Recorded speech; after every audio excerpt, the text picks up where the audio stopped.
प्रिय प्रशिक्षुओं, आज के इस ऑनलाइन शिक्षा सत्र में आप लोगों का स्वागत है।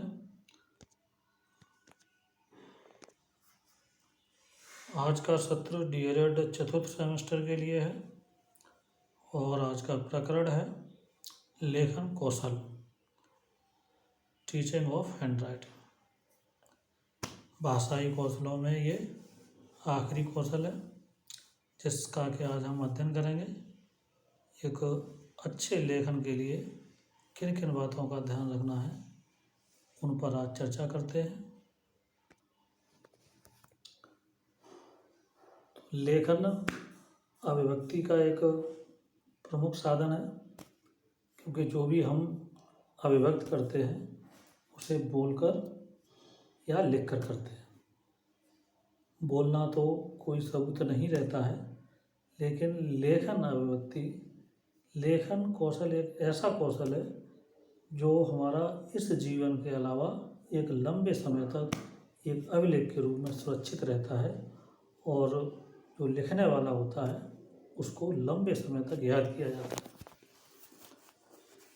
तो इस लेखन को अभिव्यक्त करने के लिए प्रारंभ के स्तर पर बच्चों के लिए जो मुख्य चीज़ ध्यान रखना है वो है क्रमिक विकास। एक ग्रेजुअल डेवलपमेंट बच्चों का करवाना है, क्योंकि जो बच्चे एलिमेंट्री लेवल पर क्लासेस में आते हैं वो बिल्कुल ही अनभिज्ञ होते हैं। वो न पढ़ना जानते हैं न लिखना जानते हैं, वो केवल सुनना और बोलना जानते हैं, वो भी अपनी मातृभाषा। तो ऐसी स्थिति में रेखांकन से शुरुआत करवाते हैं।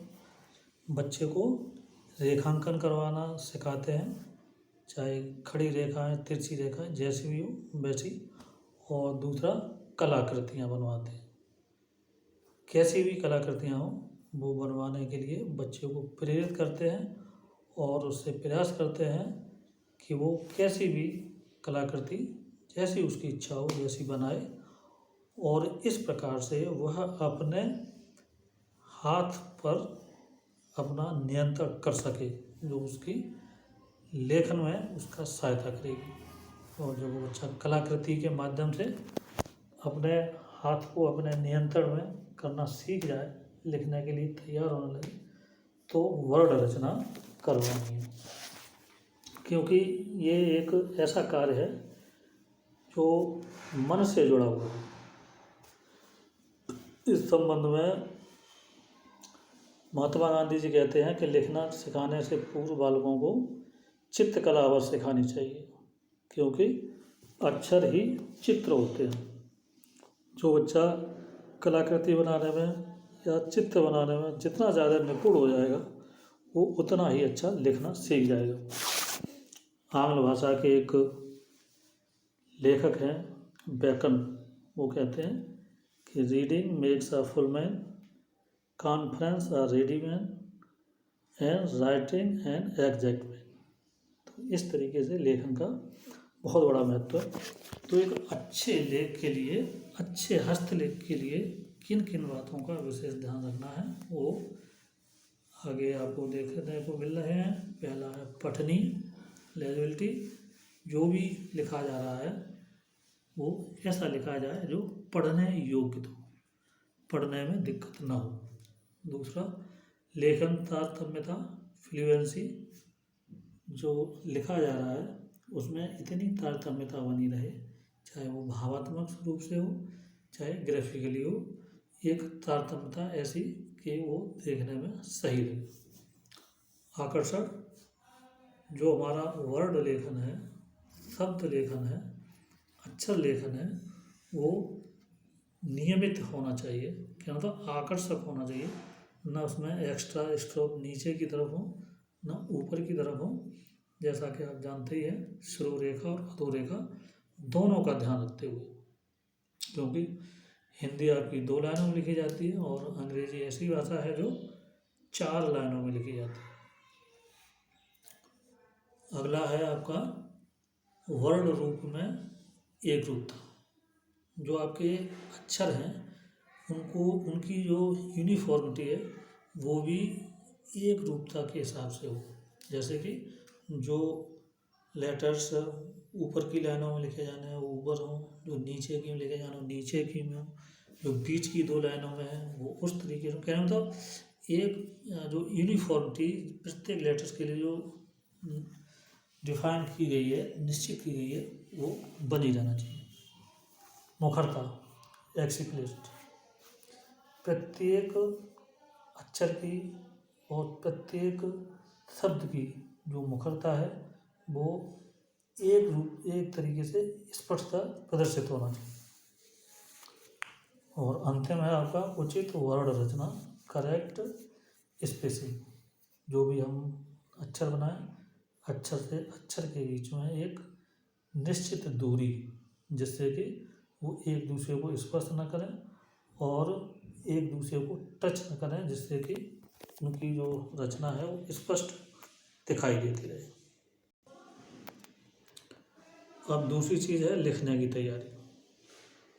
Print skill to beginners, elementary level पर जो बच्चे हैं उन्हें लिखने के लिए किस तरीके से सिखाया जाए। जैसे पहली चीज़ है ऑन सैंड, ब्लैक बोर्ड और ग्रीन स्ट्रिप्स।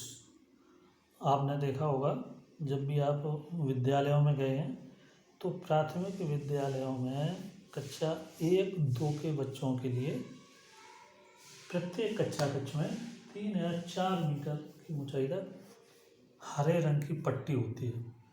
वो हरे रंग की पट्टी केवल इसलिए बनाई जाती है कि बच्चे चाक से उस हरी पट्टी पे जो उनकी इच्छा हो, चाहे लाइनें खींचें आड़ी तिरछी या कोई फिगर्स बनाए, किसी की आकृति बनाए, चित्र बनाए, वो केवल इसलिए कि उनका जो हाथ है वो लिखने के लिए तैयार हो।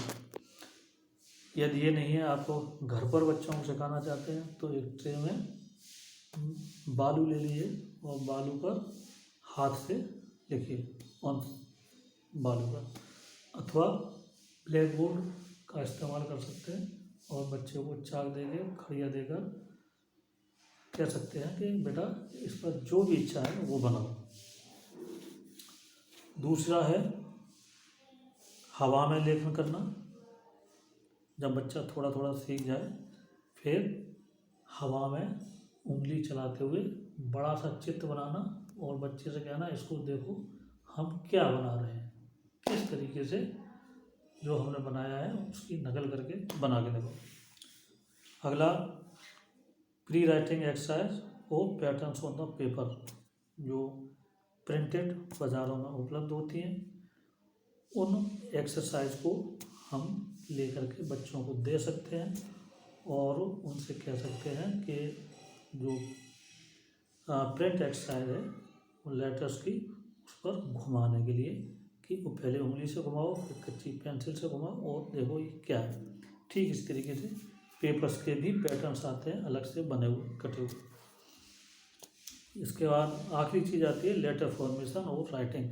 जब बच्चा इतनी चीज़ें सीखने लगे, इतनी चीज़ों पर रिएक्ट करने लगे प्रॉपरली, फिर लास्ट में उसको लेटर फॉर्मेशन या राइटिंग के लिए तैयार करते हैं और राइटिंग सिखाने के लिए उससे कहते हैं। आगे हैं steps of teaching writing in English. ये हिंदी भाषा के अलग हैं और ये आंग्ल भाषा के जो टीचिंग राइटिंग के स्टेप्स हैं वो अलग हैं।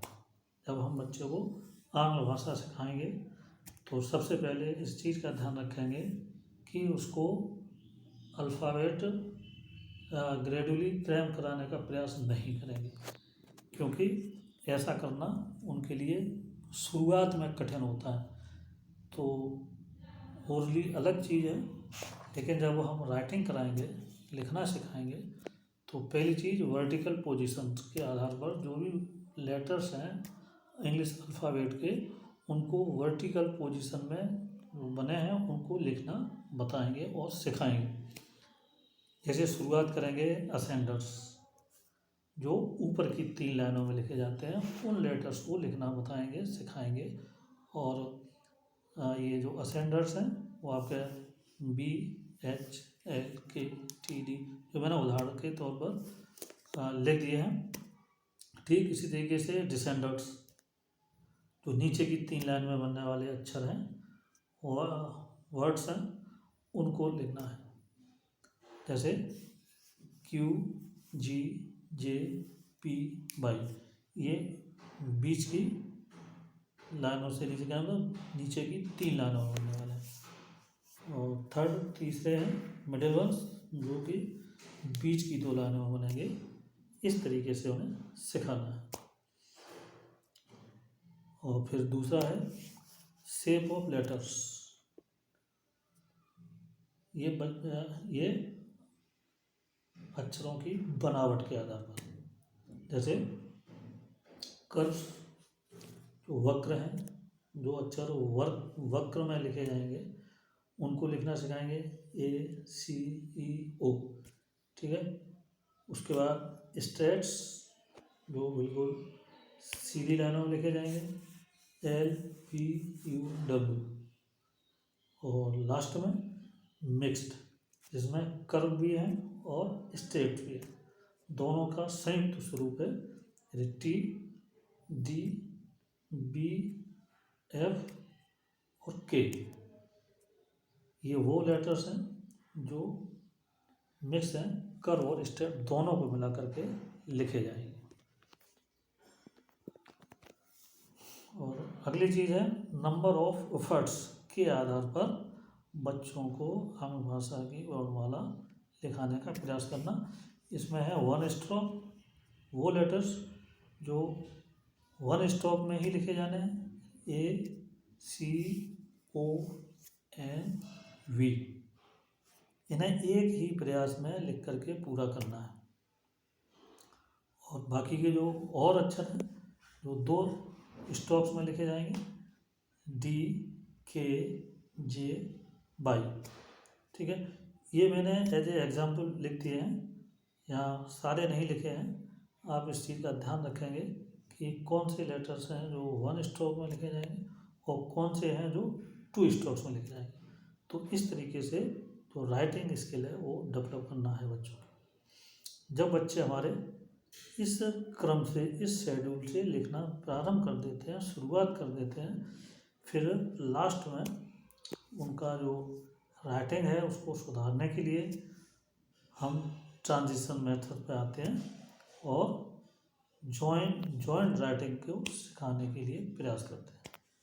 क्योंकि वो वर्टिकली लिख रहे हैं, अब उसको वर्टिकली में आपको डायगोनल और हॉरिजॉन्टल दोनों गैप्स को भी मिला करके कि दाएं से, बाएं से और त्रियक रूप से, तीनों तरीके से उनको सिखाना है कि किस तरीके से लेटर फॉर्मेशन में इन चीज़ों का ध्यान रखना है, ताकि आपके जो वर्ड लेटर्स हैं वो एकदम सुडौल, अच्छे, देखने में खूबसूरत लगे, ताकि आपका लेख अच्छा बन सके। तो आज का सत्र यहीं समाप्त होता है। थैंक्स।